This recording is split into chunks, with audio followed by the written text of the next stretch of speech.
Bistado ang iligal umanong operasyon ng isang quarry site sa Baras, Rizal. 15 taon na umano itong nag-ooperate pero walang lisensya. 5 ang arestado. Nakatutok si John Consulta. Exclusive!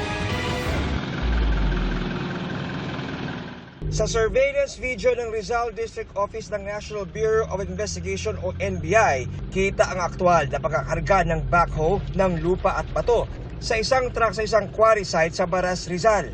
Pagkakuha ng hudyat, sumalakay na ang mga tauhan ng NBI Rizal at Mines and Geoscience Bureau o MGB ng Department of Environment and Natural Resources o DENR. Arestado ang 5 lalaki na inabutan sa area, kabilang ang mga operator ng backhoe at iba pang heavy equipment sa quarry site na natukoy na iligal dahil wala umanong lisensya mula sa MGB. Isang anonymous complaint ang nagbigay sa amin informasyon na dito sa bandang sasakupan namin dito sa Rizal ay may sinasagawa mga illegal quarry. Nagkaroon kami ng pag-verify sa DENR, sa MGB, kung mayroong mga kaukulang lisensya to, walang sila sa listahan na binigyan ng permit.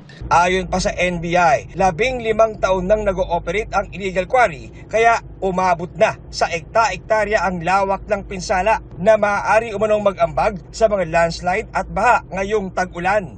Binungkal na po yung kabundukan, mga 3 palapag na po ng isang building ang nahuhukay at 6 hectares po ay kanila na pong ginagalaw. Kumpiskado ang mga backhoe at truck sa area, kabilang ang mga truck ng mga parokyanong bumibili ng lupa mula sa illegal quarry. Wala pang pahayag ang mga inaresto na nakaharap sa reklamong theft of minerals at paglabag sa Philippine Mining Act. John Consulta, nakatutok, 24 oras.